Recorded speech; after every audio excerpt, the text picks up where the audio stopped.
Just a weekly reminder not to take yourselves too seriously and to take a deep breath, sit back, relax, and have a laugh with us. Today I'm joined by a special guest, Allison Vaughn. She's a former college athlete from Eastern Kentucky University, and she's the host of her own podcast, Life Between the Lines. We used to be King's Hammer teammates back in the day, and we recently reconnected after almost a decade since we've played together. In the past couple of episodes, we've focused heavily on my story, but this time, we're shifting the spotlight to Allison's journey. If the last episode was about playing the long game, then this episode explores discipline, faith, and personal growth that only comes with time. Hi guys, it's Allison Vaughn. I'm a former Eastern Kentucky University soccer player and played with Kayla growing up at our youth club. Yeah, we definitely dominated. I'm not gonna lie. We won some championships together. I mean, that was pretty fun. Oh yeah. Oh yeah, we did, Um, especially in the Kentucky League. We no, dominated. literally, we mauled over everyone. Obviously, because Allison was playing midfield and she did great back there. Good times. Yeah, So different from it's college. yeah, so crazy to think it was so long ago. It feels like it was just yesterday. I know, it really was. When you texted me, it was like such a blast from the past. I told my parents immediately. I was like, "You'll never guess who texted me." It took them like obviously 50 guesses, but I was like, "Yes, Kayla." No, the same thing happened. I said, guys, guess who I talked to today? And they're like, who? And I was like, Allison Vaughn. They're like, Allison Vaughn? I was like, they're like, I haven't heard that name in like ages. I said, Exactly. yeah. I'm like, "What?" No, it's so fun connecting with you and being able to catch up after so long of not talking. No, literally, like out of nowhere, but it's all for the better, not gonna lie. I like it. For sure. For sure. I guess we'll start off with our first question. When you think back to where you started versus where you are now, like what's a moment that quietly changed everything for you? Ooh, definitely college was a pretty big, or I guess pretty transformational point in my life. If I just think of who I was coming in to who I was leaving, two Hmm. completely different people. And I feel like that is most people's experience, or I guess that should be the goal. It's like the first time you're on your own. But Hmm. I really had a full like underclassmen experience versus upperclassmen experience. But I would say just one big moment that changed everything since sports was a huge part of my life.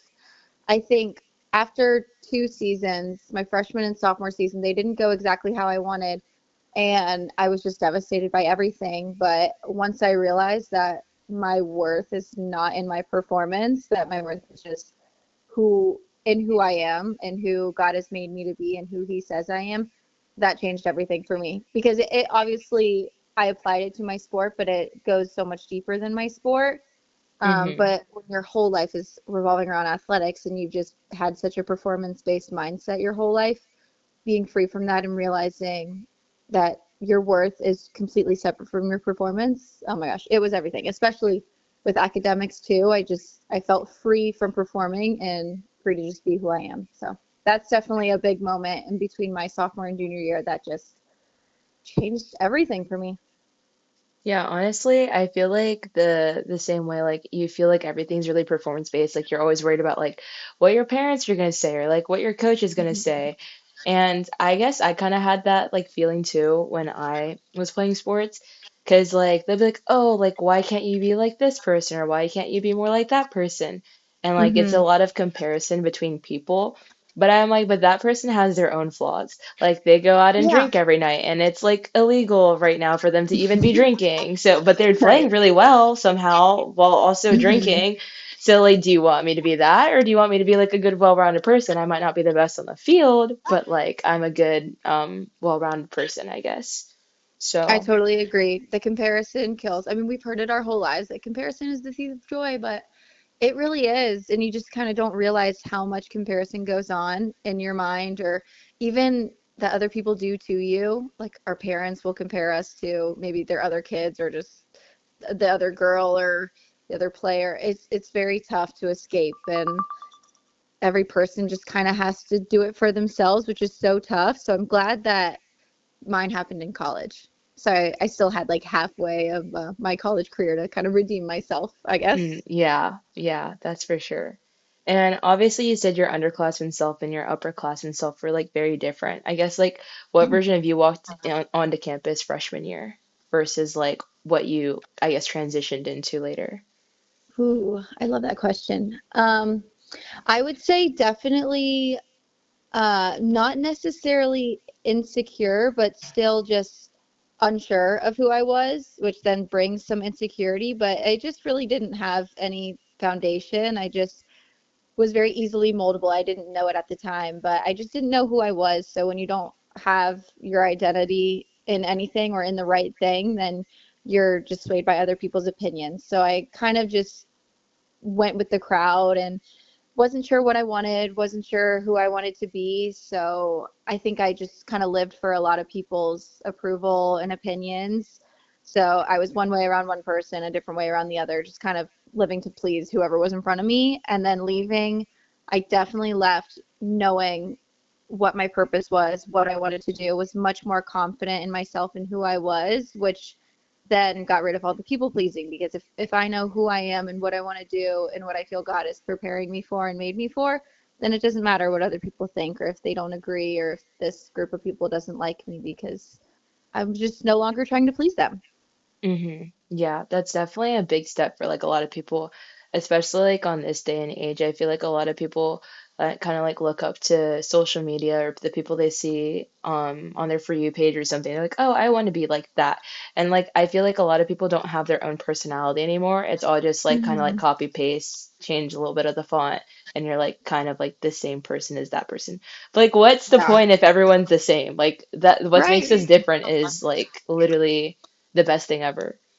Yeah, and it's just about like finding that, I guess, because there's nothing wrong with taking inspiration from other people, but like you said, that's not really what's going on with social media. It is fully just kind of copy and pasting personalities or aesthetics or just kind of it's like a fake way of living, very performance based. So, yeah, I think Hmm. like realizing all the ways that made me different, even if they weren't crazy, stark differences, just the little quirks about me, little things that I would try to hide and act like didn't exist. That's actually what makes me me and what's cool.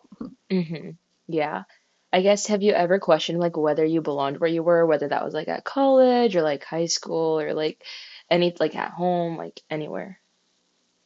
Um, I would say, yeah, definitely in college. I think when I first was growing in my relationship with Christ, I felt like a little stuck in the middle where I didn't really belong anywhere because I had friends who were believers and who wanted to pursue like a Christian lifestyle and friends who didn't, and I was happy being with both. And I felt kind of stuck for a little bit. I felt like I was almost too Christian for my non-Christian friends and then too non-Christian for my Christian friends because I was very Hmm. new to it. So I kind of, it's weird because that's when I felt so strong in my walk with God, but I felt kind of weird or unsure of myself socially because I just felt kind of stuck in between two preferences of people. But that it's gone now just because I'm like it's okay. It's okay Yeah. no matter where I am. I can just be whoever I am wherever God has me. But definitely struggled with that for a little bit. Yeah, I would say I felt like the same way, obviously, like from like a different perspective.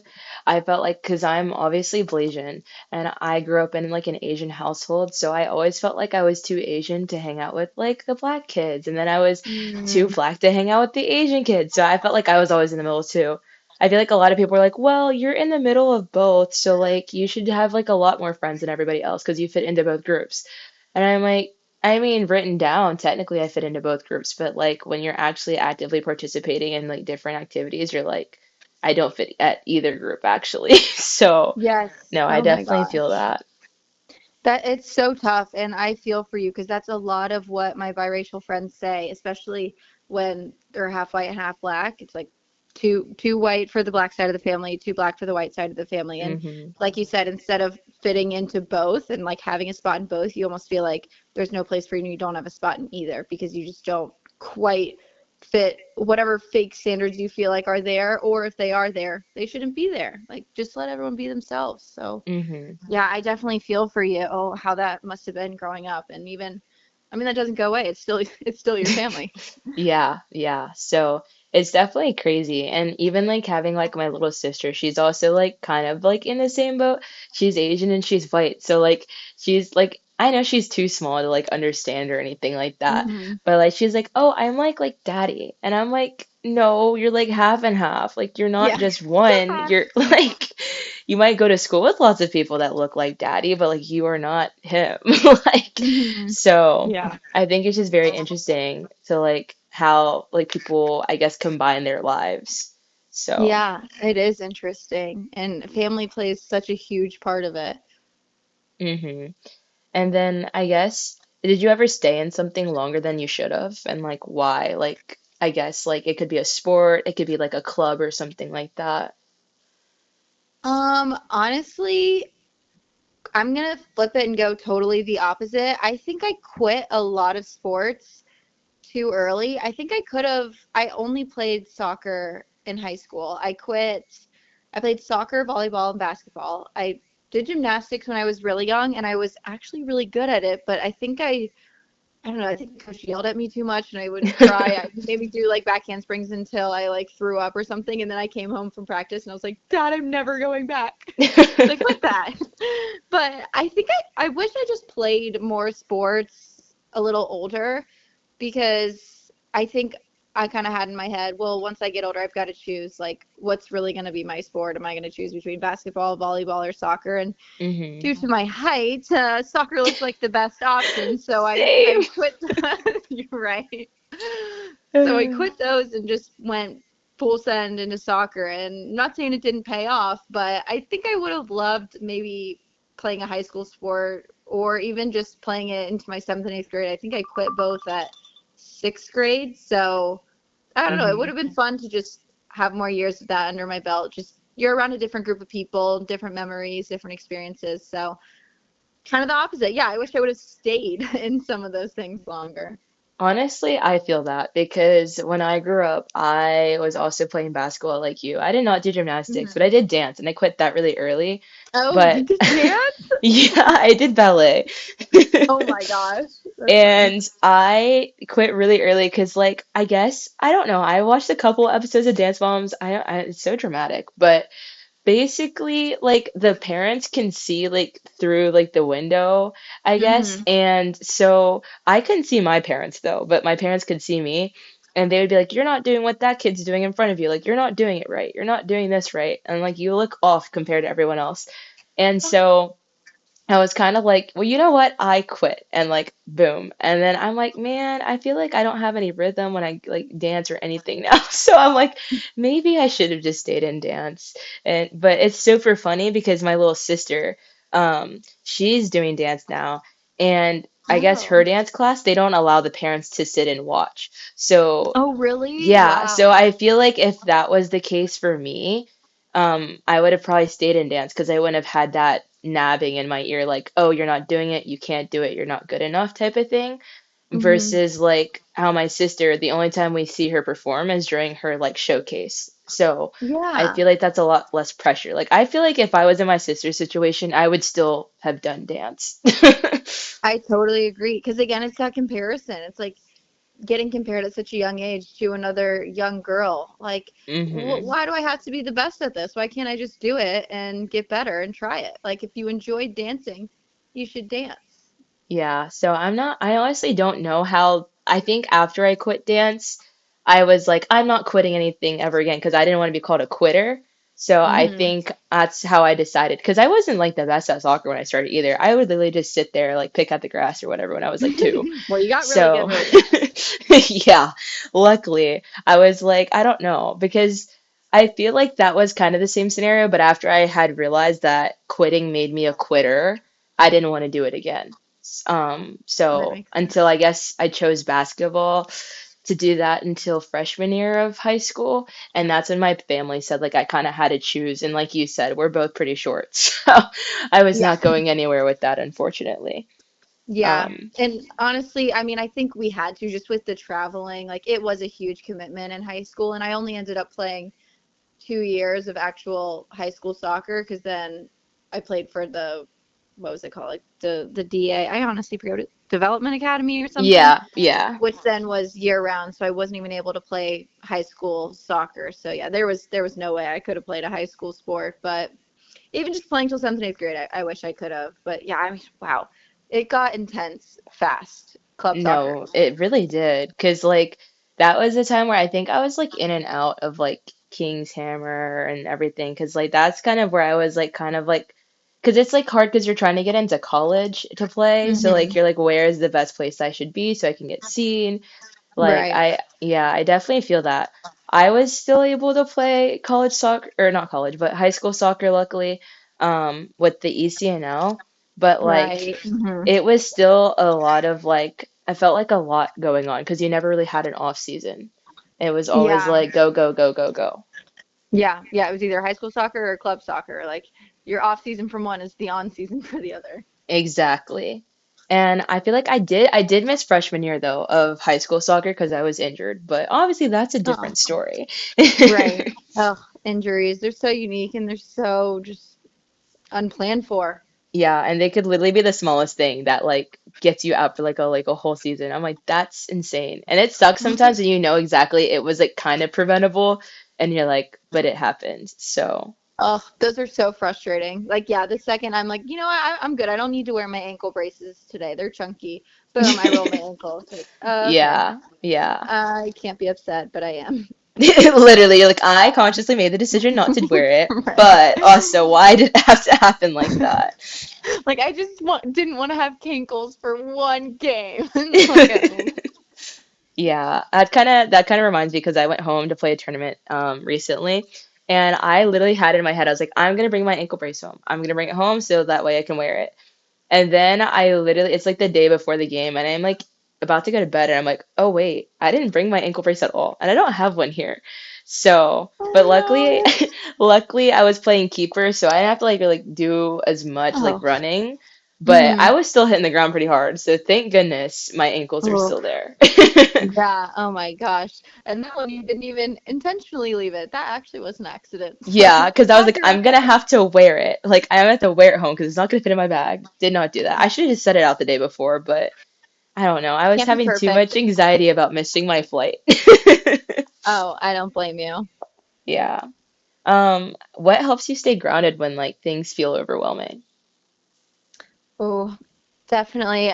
I'm like probably gonna bring this up in every single answer, but definitely my faith. I feel like that's the only time that I get a brain break or like any mental clarity whatsoever. I can just be so stressed out or so anxious or just get so. I mean, there's so many things going on in all of our lives constantly, and it's good to pay attention to that and to understand if a heavy situation like needs your time and attention and efforts, but we just like can't be on all the time and we can't we like our brains will explode if we are just giving 100% effort and attention and empathy and effort into everything. So I feel like on days where I just am so overwhelmed and I feel like oh I need some grounding, it's absolutely just some time reading my Bible and spending in prayer to just let my mind rest. Definitely like getting off my phone. Oh my gosh. Like that's probably the worst thing I can do is if I already Hmm. feel overwhelmed or stressed from something going on in my life,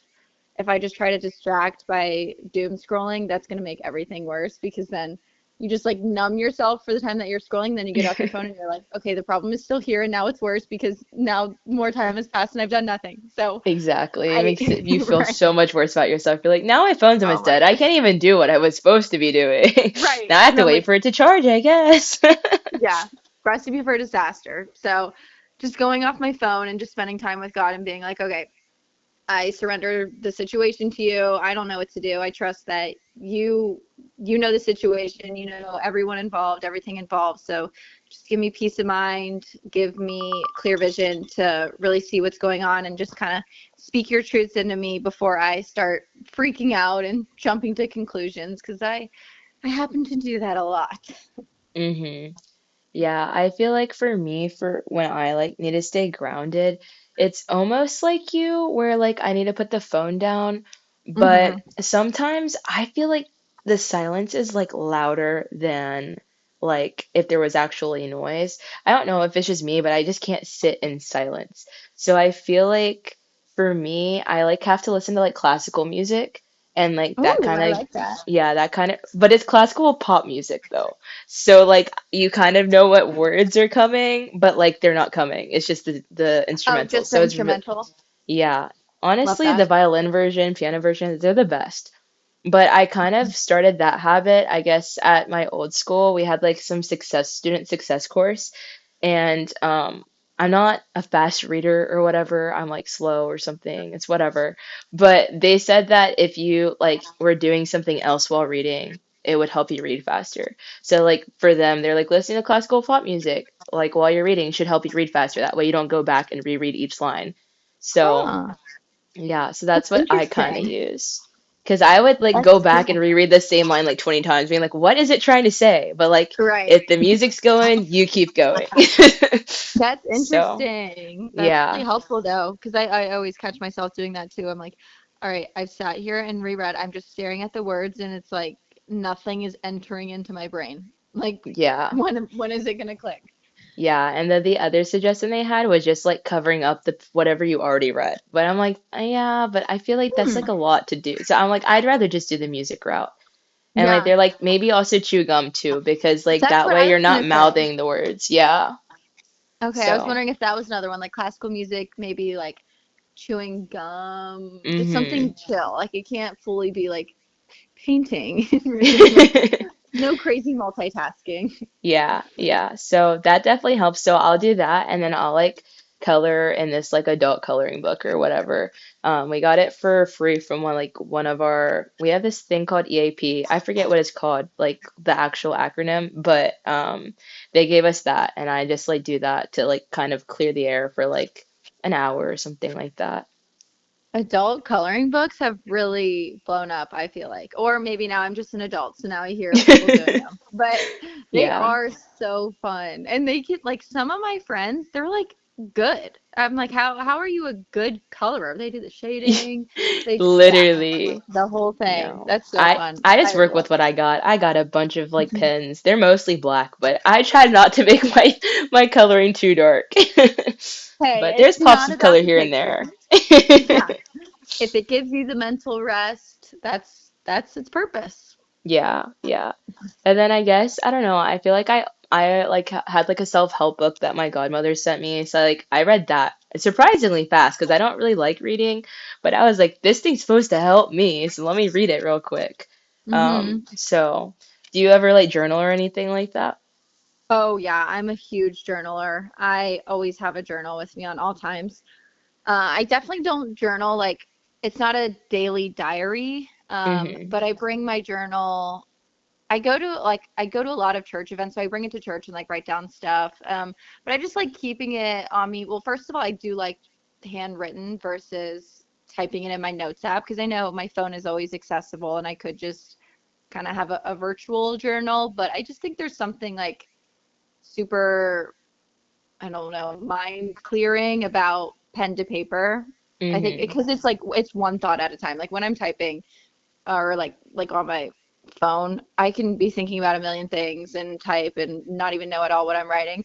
But I feel like my mind just slows down and takes a break when I'm like actually physically writing out my thoughts because I it makes me slow down. And I just love like the actual act of journaling, just like writing, which is why I like coloring too. Mm-hmm. It just like I don't know, it calms my brain down. But then it's also nice to just like have documentation. It's I love like looking through it and reading like, oh, I was struggling with this, and now looking back, like I don't even remember like feeling like that. So it's just cool and gives me a lot of hope for the future when I'm like, oh, see, like I've gotten through everything before. Like now's no different. Yeah, I definitely agree. I kind of do like a hybrid method. I have like I feel like I started journaling at my old school because when we had this thing called Beast, it was our basic training. We got our phones taken away for like the whole like month or whatever. So really all we Oh had was wow. like our journals and we could write letters to people. So I feel like that's when I started like actually like journaling because like I had no other better thing to do. It was either that or like working out or like whatever. Yeah, they So forced you into it. literally. So I feel like that's when I started. I didn't journal as much. I feel like when I switched schools, just because I didn't have to. But Yeah. then Apple came out with the journaling app, and I was like, you know what? I'll do Oh, it. I I mean, didn't you know can, that. yeah. So they have like the journaling app that I think it's supposed to come with like all the new I was devices or just gonna whatever. say that. It's Yeah. probably on my phone. I've just never looked into it. But yeah, and you can lock it or whatever. So you literally can like, and it gives you like reflections that you could like use as a prompt. And I found myself realizing that like I don't like to just write like out of thin air. Like I need a prompt so I know where I'm going with the writing. So I'd like do that when I need like a prompt or something. And I feel like just keeping your writing skills up, especially like after college, like because you don't really have Yeah. to write much if you don't really want to. So. Mhm. I Yeah. definitely like doing that. And then also I, seeing these little Gen Alphas, their atrocious handwriting, I'm like, yeah, I'm gonna need to just keep writing on paper because my writing was beautiful. oh So my to gosh. see your guys' handwriting that I cannot read is not okay. No, it's so sad thinking of like my grandparents' handwriting. It was beautiful. Oh my gosh. They're all hmm like calligraphy stars, and now like mine is it just keeps getting worse and worse and worse. But yeah, no. I didn't even think about that. I'll sharpen up. Yeah, I would say like that's my biggest thing sometimes for not writing it down is because I like to make it look pretty and I like to write it really slow and I know already that I'm a slow writer. So not only am I a slow reader, I'm a slow writer. So like unless I have like I know I have time to write it, I won't like physically write it sometimes just because of That like a makes time sense. constraint.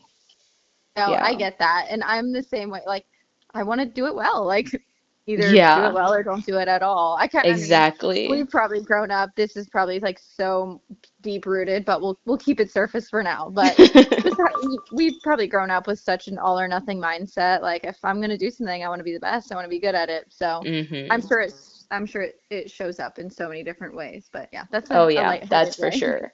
Because I'm like, if I'm writing it and I can't read it later, there was no point in me writing it. Like, Right. If I uh, can't read it, then definitely no one else can. exactly, exactly. Um, I guess like what are things that like I guess we already talked about like what things that keep you grounded, but like I guess what are things that like I guess if you're in a tough situation, like do you need to distract yourself or are you just fully always like trying to ground yourself with your faith? I would say that this is good to go back to my first original point that I made, how I felt like I was kind of two different people, and you asked how. I would say Mm-hmm. underclassmen self definitely just distract with anything and everything. Like it could be kind of like a harmless distraction, like my phone, just kind of scrolling the time away, numbing the mind, living someone else's life through my phone, or like watching a YouTube vlog, and I'm like, I don't even have any thoughts. Yeah. Just distraction in so many ways. I honestly got into like partying and drinking a lot, so just Mm-hmm. distraction through like getting drunk too, or even just like not even necessarily like a bad vice like alcohol would be, but just the second I feel any feeling that's not good come to my mind, just immediately like, nope, can't have this, can't process this, got to go do something, got to go text someone, just kind of running Mm-hmm. away and being afraid to face those. And I would say after once I like really came to Christ, I was like, oh, there's nothing to be afraid of, and I honestly feel better when I just feel the feelings through and let them come, process, and pass. Because then I Mm-hmm. actually know like it's done with, it's dealt with. So definitely now more grounding. And I'm not always good at it at all. Sometimes like distraction is the easier option, but Mm-hmm. it's just not always the best one. So I've just found as much as it's tougher, definitely like mentally, emotionally, spiritually, everything, I actually feel like a sense of peace and relief once I like surrender these whatever it might be, anxious, sad, frustrating thoughts to Jesus, and read my Bible, journal about it, let him speak some peace over me. Then I'm like, okay, I'm actually good to go now. Versus distractions, just kind of putting it off until it shows up in a different time. Yeah, yeah, that makes sense. Because sometimes, like, distractions are what you think you need in the short term, but long term, obviously, you need to have something better than a distraction. Yes, Um, perfectly said. so you do have your own podcast as well. I don't know if you want to talk about Yeah. that a little bit. Yeah, I actually put out an episode last week or 2 weeks ago. It was my last one for this season, so I'm on a little break for now. So this is really perfect and fun timing because I haven't filmed an episode in a while. But Yeah, I just created that podcast. It's a faith-based podcast called Life in Between the Lines. I'm still pretty new-ish to being a Christian, really only the past 3 years. Hmm. But I started it in August, so 6 months ago, and I really just, since becoming a Christian, just became obsessed with learning the Bible, the Word of God, and I was just so interested in Jesus and this Savior that I had heard of my whole life, but never really known. I always heard, oh, Jesus loves you and He died for your sins, but I didn't know at all what it meant. And then once I actually realized that I was a sinner needing saving, and Jesus was the answer to that. So I chose to follow him. I was like, well, I want to talk about it. So I just always found myself like introducing faith into every conversation. I loved it. I got so passionate about it. And I was just like, you know what? I should use this for good. And I've always loved talking, can talk anyone's ear off. And I wanted to start some podcast eventually, but I was like, okay, what's actually going to be beneficial for people to hear? And I prayed about it, and I just felt like a faith-based podcast would be the best use of my time. I was able to hopefully encourage some people, teach some people who may be interested in learning more about the Bible or about God, who Jesus is, just kind of using anything that God has taught me and given me and sharing it with others. So that's really just my plan. I'm taking a break until I kind of feel ready or recharged, and then sharing some more and just kind of stop, go as needed for however long. I don't know. There's really no end goal in sight, but I'm sure I won't do it forever. But yeah, it's been great. Well, I have listened to some of your podcasts and I've watched some of your TikToks on your TikTok podcast because I was like, I feel like I need to do my homework. I'm like, if I'm gonna have Allison as a Oh, go guest, I'm gonna definitely have to do my homework and see like what her podcast is about. So I that is definitely so did that. sweet. And I feel like I'm not super like super like Christian, but like I feel like some of the stuff that you talk about, I'm like I like how you relate it to I guess everyday life and how it can show up in that way. So it's like it's a Yeah. lot easier to understand than it seems. Like at like the surface level, it's like this is gonna be super hard to understand and I don't understand the words at all. But you do a pretty good job of like putting it in layman's terms. So Aw, I will thank you. I say if appreciate anybody that wants so to much. listen to her podcast, it is very understandable. Thank you. I really appreciate you saying that. But that was definitely something that clicked for me, is because I really only came to Jesus through Fellowship of Christian Athletes. It was like it was presented in my college. A lot of the people just in the athletic department, a few girls on my team went, and they invited me to go, and I went. And it's just kind of like this Monday night church group. You just sing some songs. Some athletes give their testimony, and then there will be a guest speaker. And it's just kind of Mhm. like a good time to hang out. It's like only athletes, so it's very catered to the world of sports and how it can be such a struggle being a student athlete, especially like at the college level. Mhm. But through that, I was introduced to Jesus, and I was really only applying my faith to my sport and seeing how I was able to really like play free for the first time, because I wasn't playing for my coach or for my parents or for anyone else. I was just free to play the game that I loved and know that God loves me whether I have a bad game or a good game. And that was that. So once I realized, okay, I'm applying my faith to my sport, and I feel a lot better. Not that it's necessarily going better. It's not that I'm getting more playing time or playing physically better, but it's just a Mhm. better overall experience. I was like, huh, maybe I should apply my faith to every area of my life. So Mhm. back to what you said, I do really appreciate you saying that, because it's really applicable to everything. It's not just a religious thing, but Jesus is here to help us with anything, any walk of life, any struggle we have. We can definitely call on Jesus, and he'll be glad to help you. So I love that you found some value out of it, even if you don't really consider yourself a Christian. That's special to me. Yeah, I was like, I really have to figure out. Like, I was like, I need to know like where this conversation is gonna go.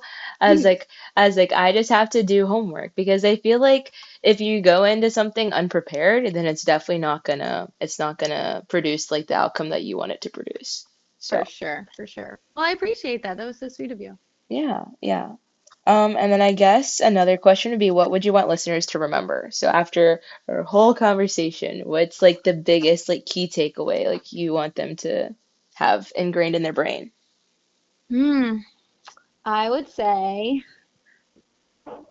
I would just say that Jesus loves you and Jesus died for you. And those are the two truths that I now live my life on that I didn't before. And just seeing that has really changed everything for me. So yeah, if there's one thing I can say, it's that you are so deeply loved by the creator of the universe. Everyone who's listening, you too, Kayla. Yes, yes. And that Jesus died so we don't have to pay the price for our sins. And again, it didn't make sense to me when I first heard it, but I think just asking yourself, like, who is Jesus to me? Do I even care to find out? If I do, you can just pray and say, like, Jesus, I want to know you. I'm interested. Like, speak to me. I don't know how to do any of this, but yeah, like, are you real? Reveal yourself to me. It's just been really crazy. And yeah, I know I talk about my faith a lot, but I wouldn't talk about it if I didn't actually think it was life changing. And it was for me, and I know it can be for everyone else. So yeah, that would Hmm. be the one thing I would want to leave everyone with. Well, that was definitely some good advice. But now we're gonna reach the final whistle. We're gonna lighten things up a little bit, ask a few Oh, quick questions. All right, are lightning you round? ready? Yep, lightning rounds. Yes, All love it. right. What's your favorite color? Pink right now. I'm wearing so much pink right now, it's not even funny. Oh, love it. I used to hate pink. Now I'm a pink girl. Oh, I've always been a pink girl. I love that. Early bird or night owl? Early bird, morning Okay. person, so I'm definitely shockingly. a night owl. I All used right. to be. I just can't do it. I'm too weak now. If I have to get up early, I'll just stay up till the morning. Like, No way. there's You'll pull no going to bed all-nighters? for me. Yes, that's how I got home when I went on my flight. It was at Oh, like 8 in the morning. I had to leave at like 6, so then I just stayed up till 6. no. Oh my gosh, you're blowing my mind right now. Favorite athlete? Ooh, Mallory Pugh or Mallory Swanson now. Okay, okay. And do you have a favorite male athlete as well? Mm, honestly, no. No, that's literally fine if you don't. They're all like tied. I don't know. They're all great. I would say, you know what? Caleb Williams, Okay, okay. just this past season. You have a favorite music genre? Um, I've really been into like old jazz recently, which is like Oh, so unlike me, but okay. I've been loving 60s jazz. Yeah, it's lit. Maybe I should try that out. Yeah, good. I feel like the saxophone sound is just so great. Yes. Oh my gosh, I love the saxophone. Yeah, there's something about it. I just love it. And then, do you have a favorite movie genre? I like psychological thrillers. I'm a baby Ooh, though. Sometimes okay. I like get too scared and I can't handle it. But they're just like the movies are so good. The best movies are always psychological thrillers. But sometimes they're just Okay. like because they're not horror, sometimes they're just disturbing and a little uneasy. So I get like Mm-hmm. not scared, but you know, you're just like, ugh. Yeah, no, I got But you. I they're got good. you. You have a favorite artist? Hmm. Honestly, every year, like when I get my Spotify top five, it's five new people every single year. So, nope, not consistently. That's so crazy. No, my Spotify and my music, like my Apple Music scare me because it's like for 11 months straight, this was your favorite artist. And I'm like, oh my gosh, am Wow. I that Hey, you're obsessed? consistent. I Who's your was like, favorite artist? it was Sabrina Carpenter all 11, well, 12 months. So I was like, Oh, wow. But usually yeah. I feel like it's because if I'm going to a concert, I guess I just constantly have them on replay. So I knew Oh, I was yeah. going to that concert, so I had it on replay. Like I had to know everything before That going is there. so understandable. Yeah, you don't want to go to a concert and not know the songs and not be able to enjoy it. Exactly. So the year before that, my top was Olivia Rodrigo because that was like the big concert I was going to that year. So I guess Oh. it's a little bit inconsistent, but it's No, like I mean, it same genre changes. for sure. Yeah, Yeah. yeah, definitely poppy. Who's your favorite actress or actor? Ooh. I don't know. This might be like recency bias. Actually, okay, I don't think I have one, but I will say the most recent like good movie that I watched, psychological thriller, The Hmm. Housemaid. Okay. Amanda Seyfried. It's a movie with Sydney Sweeney and Amanda Seyfried. She was Hmm. amazing in that movie. I wouldn't say she's like my all-time favorite actress, but I was like blown away by her performance in that. Wasn't But she also, in again, Mamma Mia too? yes, yeah, she's Mamma Okay, Mia that's and what I Karen thought. from Mean Girls. Oh my gosh, that's so funny. I was like, that name sounds familiar. I was like, I do know that Yes. person. My And old she's roommate in wanted to Dear watch John. that. Yeah, my old Oh. roommate wanted to watch The Housemaid, but she had to go back to the Dominican Republic before we had time to watch it. So, Oh no, it's so good. So good. all right, and our signature end question. If you could title this chapter of your life, what would it be? The unknown, Okay, unfortunately. okay. You're giving me Oh some my God. Frozen vibes. You're like Elsa going into the unknown. No, seriously. Okay, you know what? It's my Elsa season. I like that. Yeah, so much unknown, but it's exciting. I'm gonna choose not to be stressed, and I'm just gonna sit back, relax, and enjoy the ride into the Yeah, unknown. yeah, you're literally too blessed to be stressed, so there's no reason for that. Exactly. Well, thank you again for taking the time to join me today. Of course. Thank you so much for texting me. I'm so glad we did this. We'll dive into more guest journeys and experiences in future episodes. But for now, wherever you're listening from, whether you're driving, walking, or lying in bed, I want you to reflect on this. When you look at the path you're on right now, are you trying to control every step? Or are you trusting that God, or something greater than yourself, is guiding you where you're meant to go? As I wrap up this episode of All for One, I'll leave you with this. Sometimes the hardest thing to do is letting go of the need to control every step. Faith asks us to trust the process, even when the path feels uncertain. You can't control everything that happens in life, but you can control your attitude and how you treat others. And sometimes the plan meant for you is bigger than the one you're trying to write yourself, especially when there are trials and tribulations along the way. So keep your head up anyway. Keep your faith, whatever that looks like for you. Every day is another opportunity to grow.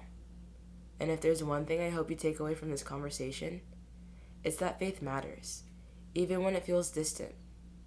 That's a wrap for this episode of the Collegiate Chronicle.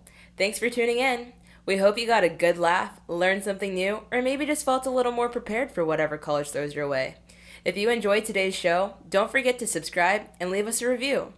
Got a wild college story or a topic you want us to dive into? Hit us up on social media or drop us a message. We might just feature it next time.